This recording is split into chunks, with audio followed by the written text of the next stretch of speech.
Coming up, the Hardin Library for Health Sciences continues their grant-winning streak. And later, as the Iowa legislature wraps up, some zombie bills may come back. I'm live here at the Bob Pearl softball field where the Iowa Hawkeyes are getting ready to take on the Nebraska Cornhuskers. I'll tell you more in sports. It will be the perfect weekend to stay inside and study for finals, Hawkeyes, as there's a chance of rain. I'll tell you more in weather. All that and more coming up on this Thursday morning edition of DITV News. Don't go anywhere. DITV News starts right now.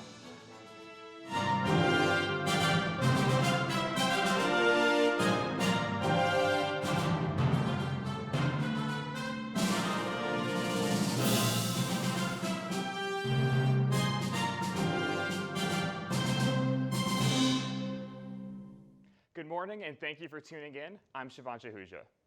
The Hardin Library received a $5.7 million grant. They were given this grant in 2016 as well. This money will go toward continuing their work as a regional medical library. They work to address health literacy and equity through access to information.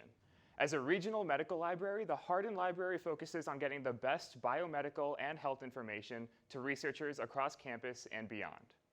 The Hardin Library will partner with other Midwest libraries to offer training for health professionals. The Hardin Library will also give awards to regional libraries to help give access to biomedical resources. Students are taking things into their own hands to help their peers afford basic needs. DITV reporter Ashley Wheel finds out more in a package about UI Mutual Aid. University of Iowa students are stepping up for each other. The University of Iowa Mutual Aid organization has launched to serve students struggling with money.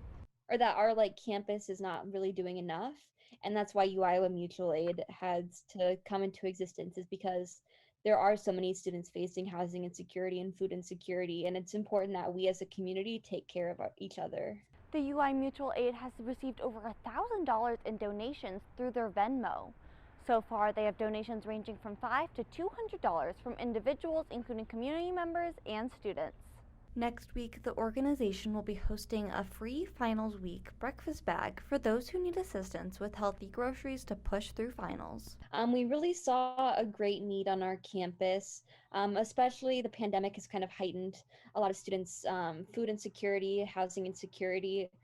So we wanted to do something that would address that. Students who need assistance with money for anything from groceries to rent can ask for help through the request form. They hope to grow and continue helping the community and supporting the needs that can't be met on their own. From the University of Iowa, Ashley Wheel, DITV. We've been having a fantastic week of weather so far, Michael. Can we look forward to this heading into the weekend? Well, it's looking like that's going to happen for the most part, Shivansh. Today will be a high of 63 degrees with a low of 45. As we head into the weekend, the temperatures will stay pretty consistent. The highest it will reach will be tomorrow when it is sunny and 65 degrees. On Sunday, Iowa City will experience some light showers, but don't worry, Hawkeyes, summer break is not too far away. Shivansh, back to you. Thanks for that, Michael. Now, last week, Governor Kim Reynolds showed support for an anti-trans bill.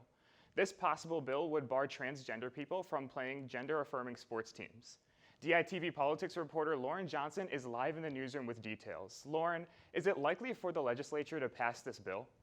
Well, Shivansh, this bill was actually already proposed and killed in the Iowa legislature this session.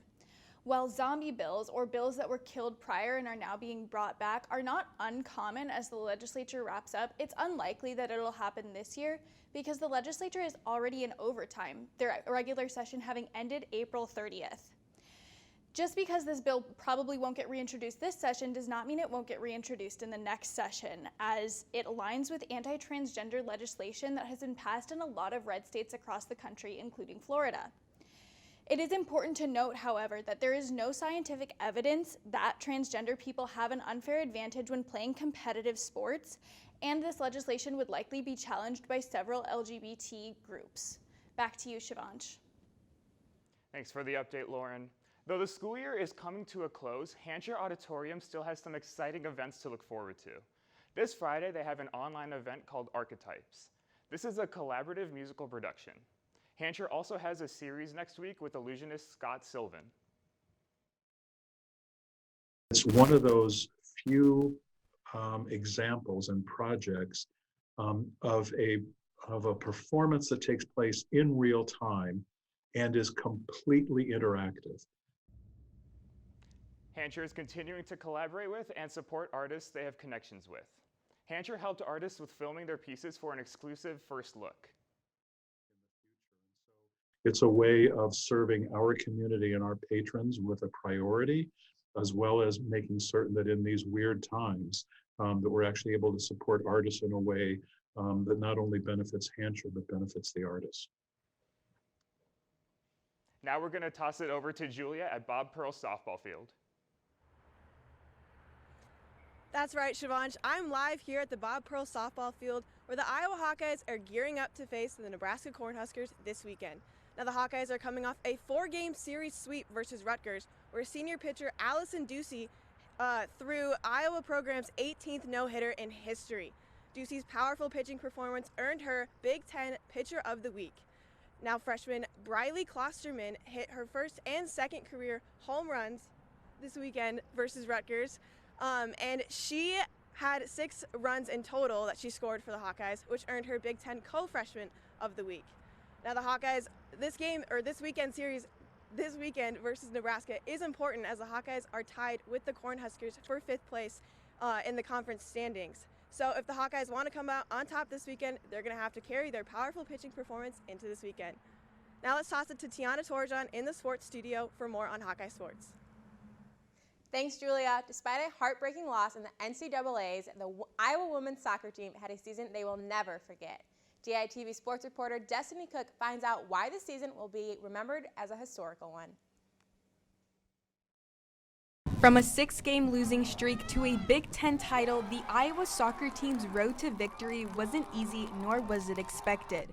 The Hawkeyes dealt with frustration early on in the season with a scoring drought on top of a losing streak. It could have been easy for the Hawkeyes to give in and call it a season midway through after losing 6 games straight, but head coach Dave Diani and the soccer program pushed the team to invest in improving. There's progress that was being made. People on the outside couldn't see it, but we could. And we'll win when we deserve to win. And we just needed to invest more. After a historical postseason run, winning their first ever Big Ten title and having their first NCAA win, things were looking up for this Cinderella team. These Hawkeyes finally established an identity by the end of the season by being more than just the underdog. We didn't really have like a staple of what we were going to do every time we fought. And it ended up, our identity was just this team that was going to grind, and you're going to play for 90 minutes, no matter what the score, no matter who you were, and we were going to fight like the underdogs, no matter if we were or we weren't. The Hawkeyes return to the field this fall in hopes of another historical run. From the Iowa Soccer Complex, I'm Destiny Cook, DITV Sports. Iowa baseball returns at Duane Banks Field after their trip to Bloomington, Indiana last weekend. The Hawkeyes started hot last series, taking game 1 from the Hoosiers, but would ultimately drop the next 2 games to lose the series 2-1. Iowa will look to bounce back this weekend with a series win over the Penn State Nittany Lions. Despite the Hawkeyes being 4th in the Big Ten standings, they will still need to have a strong pitching performance as the Nittany Lions are coming off a 4-game winning streak. That's all I have in sports. Shivansh, back to you. Thanks, Tiana. Finally in the news, Jeff Bezos' tourism rocket, named the New Shepard, is about to take flight. Its first commercial passenger flight is set for liftoff on July 20th, and any average citizen can hitch a ride.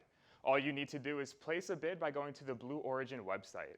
The live auction will end on June 1st. The public will only be able to bid on this one auction seat. The other passengers on board will be chosen directly by Blue Origin and Jeff Bezos. The capsule is planned to fly 60 miles above the Earth's surface and then parachute back to the Earth. The passengers will spend about 10 minutes above Earth. Thank you for tuning in to our final live news broadcast of the semester. Head over to dailyiowin.com for your latest news between Monday and Friday. For DITV News, I'm Shivansh Ahuja.